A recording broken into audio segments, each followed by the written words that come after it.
ये डॉक्यूमेंट्री है पाकिस्तान की रावलपिंडी से, और यहाँ पाकिस्तान के पंजाब और पूरे लगभग पाकिस्तान में हिंदुओं की क्या सिचुएशन है उस बारे में ये रोशनी डालती है। देखते हैं और बीच बीच में पॉज करके कमेंट्री देंगे।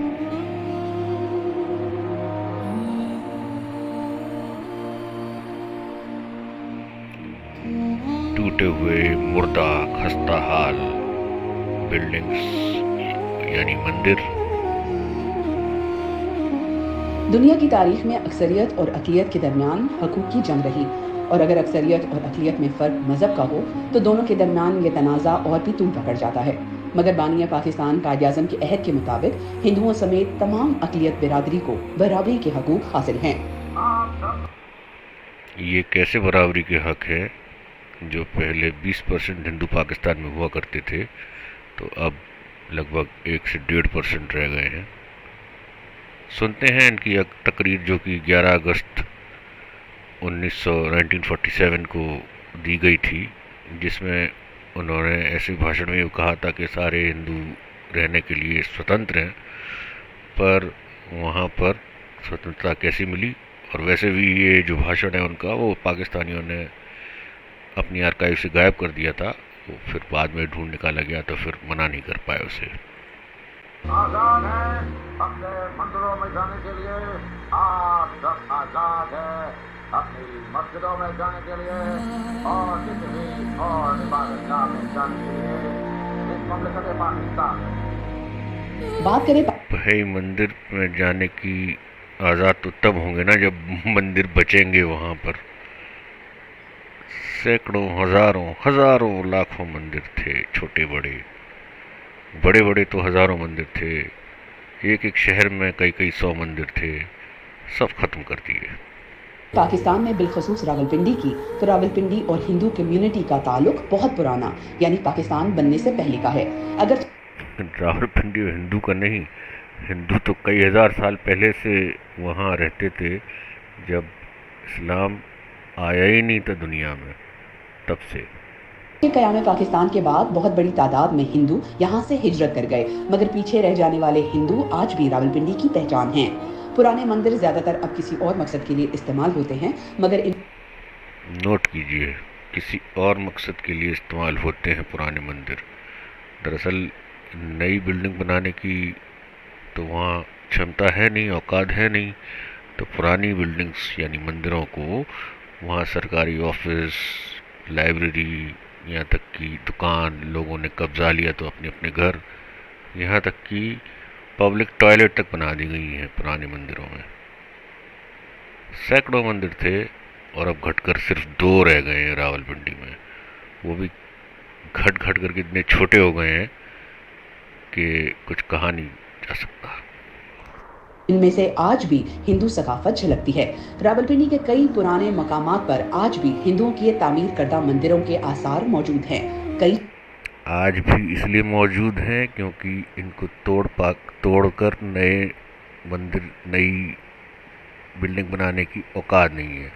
इसलिए जिन जिन लोगों ने मंदिरों पर कब्जा कर लिया है, वो वहाँ पर घर बनाकर, वहीं लेटरिन बाथरूम बनाकर, वहाँ पर अपना सब गंदगी गलाजत कर वहाँ अंदर मांस काट कर अपना जीवन बिता रहे हैं। बाकी हिंदुओं को क्या लेना देना है इस बात से। जगह वो मंदिर तो घरों में तब्दील हो गए, मगर इन मंदिरों के मीनार घरों के छतों पर से नन्हे बच्चों की तरह झांक कर हमारी सकाफती तारीख को बयान कर रहे हैं। नन्हे बच्चे नहीं हैं, ये डूबते आदमी के हाथ हैं जो पानी से ऊपर दिख रहे हैं। तो ये मेरा घर है, ये भी 100 साल पुराना है। हमारे जो बड़े हैं ये हमें बताया करते थे कि यहाँ हिंदू रहा करते थे। और अभी भी आप बाज़ार जाएं, राजा बाज़ार, लाल कुर्ती, सदर, यहाँ आपको तंग गलियों में पुरानी इमारतें नज़र आएंगी, और जिसमें हिंदू रहा करते थे। और अभी वो इमारतें तारीख़ी 100 साल पुरानी इमारतें हैं। लेकिन अभी आप जाएं तो किसी ने दुकानें बना ली, किसी ने कारखाना बना लिया, किसी ने क्या बना लिया। तो ये बहुत पुरानी इमारत। और किसी ने पेशाब घर भी उन्हीं मंदिरों में, और किसी ने कत्ल खाना और कसाईयों की दुकानें भी खोल रखी हैं उसमें। कहते हैं। एक अंदाजे के मुताबिक तकसीम से पहले रावलपिंडी में 360 के करीब मंदिर थे। सैकड़ों मंदिर होने के बावजूद अब सिर्फ 2 मंदिर आबाद हैं, जिसकी वजह 360 मंदिर रिकॉर्डेड हैं, वो ख़त्म 2 रह गए भाई। कितनी हेरिटेज और कितना हिंदुओं को बचाया है इन पाकिस्तानियों ने, काबिल तारीफ़ है, तारीफ़ के लायक है। वाह वाह। यहाँ पर अक़लियती बिरादरी की तादाद में कमी बताई जाती है। इनकी इबादत के लिए रावलपिंडी के सबसे गुंजानाबाद इलाके सदर रेलवे स्टेशन के पास कृष्णा मंदिर और चकलाला ग्रेस लाइन में बिल मकी मंदिर कायम हैं। इन मंदिरों में दाखिल हों तो दीवार पर हिंदू मजहब के कई कलमात तहरीर है। मंदिर में मौजूद दुर्गा माता की मूर्ति और दीवारों पर नक्श ये तहरीर पाकिस्तान में हिंदुओं की मजहबी आज़ादी का मुंह बोलता सबूत है। नमस्ते, अस्सलाम वालेकुम। आज ये है मुंह बोलता सबूत कि वहाँ के पंडित को भी नमस्ते के बाद अस्सलाम वालेकुम बोलना पड़ रहा है। पंडित को, आम आदमी का क्या होगा खुदा ही जाने। आज जहाँ हम बैठे हुए हैं ये कृष्णा मंदिर कबाड़ी बाजार सदर रावलपिंडी है और ये मंदिर 1897 में तमीर हुआ। पिछले कई सालों से होली, दिवाली, जन्माष्टमी, नवदुर्गा पूजन जो हमारे हिंदुओं के त्यौहार हैं, फेस्टिवल हैं, वो इस मंदिर में मनाए जाते हैं। और इस मंदिर में हमने सारे फेस्टिवल एक ही मंदिर में बनाते हैं, क्योंकि दूसरे मंदिर तो उजाड़ दिए ना। वहाँ तो दुकानें बन गई, मकान बन गए, पेशाब घर बन गए, कसाई की दुकानें बन गई। तो अब सारे त्यौहार जो हैं वो एक ही मंदिर में मनाए जाते हैं भाई। शिवलिंग भी रखा हुआ है भगवान श्री शंकर के, और दुर्गा माता शेरा वाली माँ उनकी भी मूर्ति रखी हुई है। हनुमान जी की मूर्ति की खसूसियत आपको बताता चलूं, इस मंदिर में हनुमान जी की मूर्ति की जो आंखें थी वो बाकायदा इस तरह से उन्होंने मूर्ति की स्थापना यानी उसकी एक आर्टिस्ट बनाई थी कि उस मूर्ति की आंखें आपके आंखों के साथ जैसे ही मिलती थी तो वो आंखें मूवमेंट किया करती थी। ये हनुमान जी की मूर्ति की बड़ी एक खसूसियत थी। और गणेश जी की भी मूर्ति है। तो हमने यहाँ जो है हमारे काफ़ी मंदिर एक्टिव ना होने की वजह से यहाँ हमारे जो है इन देवताओं की हमने एक ही मंदिर में ये रखी है। इर्द गिर्द के जितने भी हमारे भाई दोस्त हैं वो हमारे साथ बहुत अच्छा कोऑपरेट है, इसलिए कि जन्माष्टमी, होली, दिवाली के त्योहारों के साथ 12 रबीउल अव्वल, 10 मुहर्रम, ईद, छोटी बड़ी के जो त्यौहार हैं हम भी उनके साथ होते हैं, वो भी हमें बुलाते हैं। तो इस तरह से हम एक दूसरे के साथ मजहबी हमंगी का और हमारे मुल्क पाकिस्तान के लिए एक मजहबी रहनुमाई होने के और एक दूसरे के आपसी माहौल को ज़िंदा रखने के लिए और अमन का पैगाम देने के लिए हम इस चीज़ की ऐसी एक्टिविटी है और इंशाल्लाह रहेगी। इंशाअल्लाह रहेगी। तो अब आप समझ गए होंगे कि अगर अल्लाह चाहेंगे तो फिर रहेगी और अल्लाह नहीं चाहेंगे तो फिर नहीं रहेगी। एक्टिविटी है और इंशाल्लाह रहेगी। मंदिर में प्रार्थना के लिए आए किसी हिंदू के हाथ से बजने वाली घंटी हमारी सकाफत का हिस्सा है, जहां हिंदुओं के रावलपिंडी में रहने वाले चंद घराने ज़ोक व शौक से अपने त्यौहार मनाते हैं। रावलपिंडी में मुकीम हिंदू अक़लियती बिरादरी के हालात जानने के लिए हमने उनके पास जाने का फैसला किया। यहाँ पर मौजूद हिंदू ख़वातीन भी खुद को हर तरह से महफूज और आज़ाद समझती हैं। इतने छोटे छोटे बक्सों में पूजा करने वाले लोग, सुनते हैं इन खातून का, हिंदू ख़वातीन की बातें। हम लोग अपने घर में सुबह शाम हमारी होती है पूजा, मतलब दिन में जितना भी पढ़ लो, जितनी भी इबादत कर लें, जैसे मुस्लिम्स करते हैं, या हम लोग अगर दिन को भी करें कोई इशू नहीं है, लेकिन हमारा सुबह और शाम का फिक्स होता है। हमने सुबह भी पूजा करनी होती है, शाम को भी पूजा करनी होती है। हम अपने 2 टाइम लगातार कंटिन्यूली करते हैं, कोई इशू नहीं है। ना हमें कभी हमारे नेबर्स में किसी ने कोई रोका टोका है, ना हमें हम पे कोई पाबंदी है। हम फ्रीली आज़ादी से अपनी मर्ज़ी से अपनी पाठ पूजा कंप्लीट करते हैं, कोई इशू नहीं। सोच लीजिए कि कितना डरा हुआ है एक हिंदू के कैमरे के सामने ये बोलना उसको मजबूरी जैसी दिखाती है कि हमको कोई पूजा करने से नहीं रोकता है। हमारे मोहल्ले वालों ने हमें पूजा करने से मना नहीं किया। ये लाइन ही अपने आप में एक्सप्लेनेटरी है कि क्या कोई उम्मीद कर सकता है दुनिया में कहीं पर भी कि वो अपने किसी भी मज़हब को करने से रोके। सोचिए इस बात को। कोई कुछ नहीं कहता। वरीशा के मुताबिक तो इनसे ज़्यादा बाकी लोग खुश होते हैं कि कोई त्यौहार आ रहा है और वो इनसे अक्सर पूछते हैं कि किस दिन आएगा। इन लोगों की ये होता है कि तो वो मेरे ख्याल से हमसे ज़्यादा जो हमारे मुस्लिम क्रिश्चियंस और बहाई फ्रेंड्स हैं वो ज़्यादा एक्साइटेड होते हैं हमारे इवेंट्स को लेकर, क्योंकि आज मीडिया की वजह से, स्टार प्लस और उस तरह के चैनल्स की वजह से इतना अट्रैक्टिव लगने शुरू हो गए ये इवेंट्स कि वो खुद खुशी महसूस करते हैं इवेंट्स का पार्ट बनते हुए। ध्यान रखिएगा, हिंदू, क्रिश्चियन और बहाई, भाई कितने बहाई हैं पाकिस्तान में? 10 होंगे तो बहुत बड़ी बात है। और ये बक्से में पूजा करने वाले हिंदू लोग, इनको पूरा जो है वो राइट्स मिले हुए हैं पाकिस्तान में जीने के। देख लीजिए आप। इसी हवाले से मीरचंद कहते हैं कि उन्होंने तो पाक फ़ज़ाइया में 18 साल अपनी खिदमत भी दी, जिन पर उन्हें सराहा भी गया, और अब वो पंडित बनकर अपनी बकिया उम्र बसर कर रहे हैं। ये बेचारा गरीब, जिसको कोई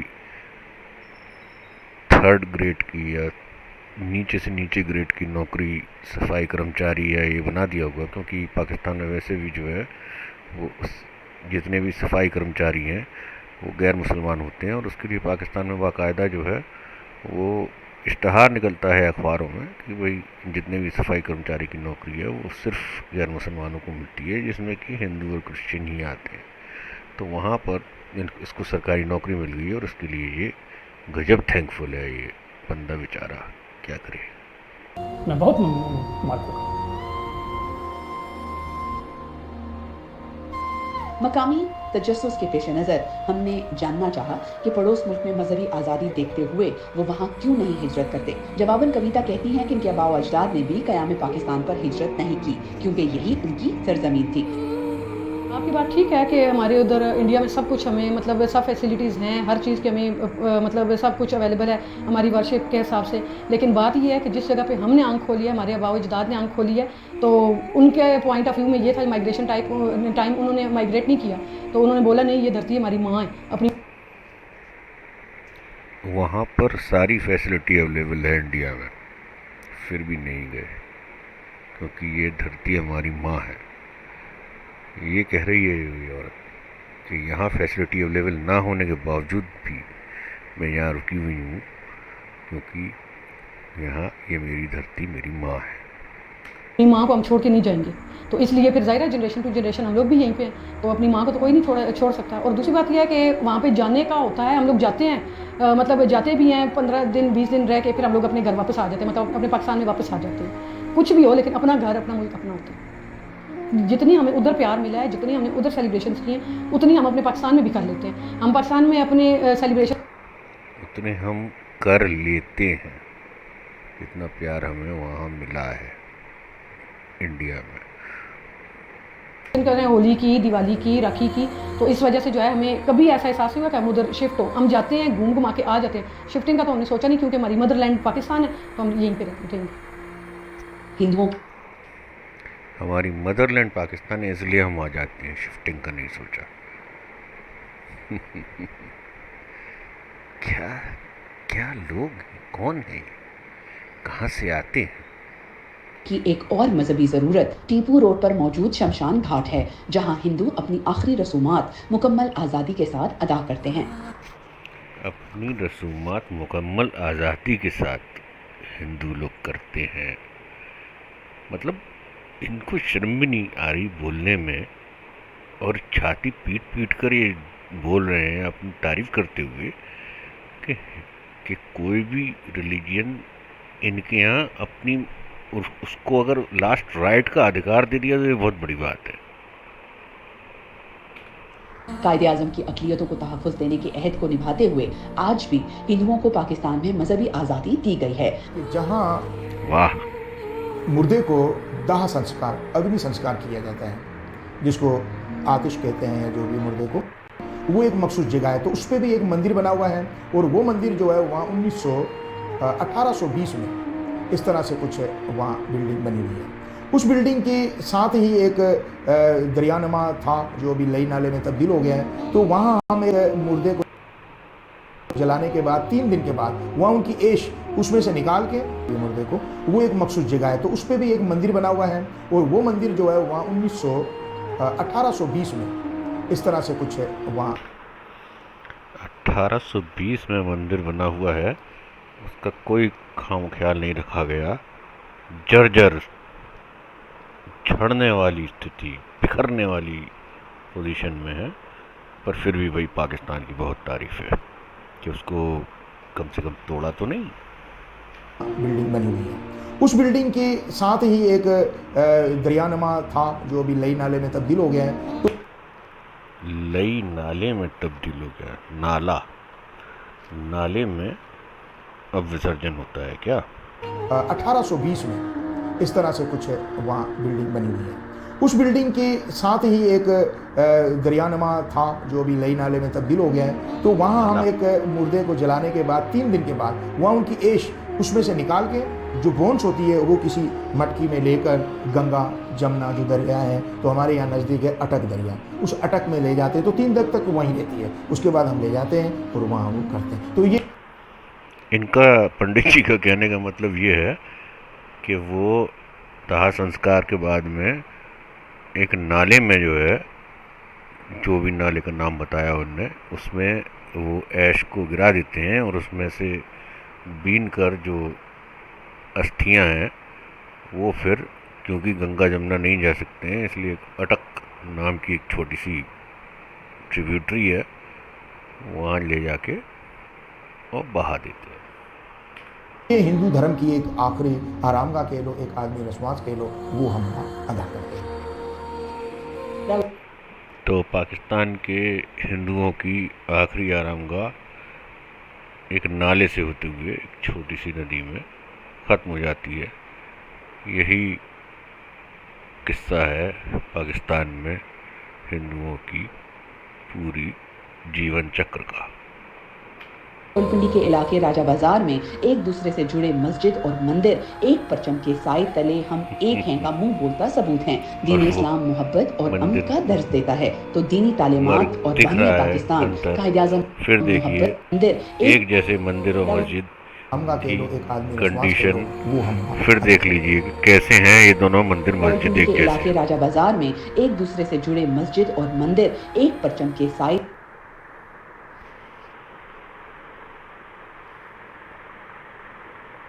के इलाके राजा बाजार में एक देख लीजिए मंदिर की स्थिति और मस्जिद की स्थिति और समझ जाइए कि बस इतना ही अंतर है पाकिस्तान में हिंदुओं और मुसलमानों का। दूसरे से जुड़े मस्जिद और मंदिर एक परचम के साए तले हम एक हैं का मुंह बोलता सबूत हैं। दीन इस्लाम मोहब्बत और अमन का दर्ज देता है, तो दीनी तालीमात और बानी पाकिस्तान कायद-ए-आज़म मोहम्मद अली जिन्ना के पैगामात पर अमल कर। टीचर हाल हिंदुओं के दरवाजे, वाह यही है बस कायद-ए-आज़म का पैगाम। Thank you Pakistan from all the Hindus. हुए हिंदू बिरादरी पाकिस्तान को अपना घर समझते हैं और यही एक खूबसूरत और महफूज देश की अलामत है।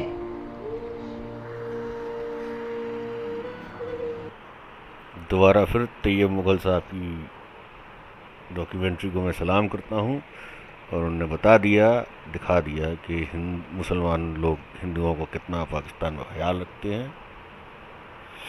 बाकी आप समझदार हैं, समझ जाएंगे।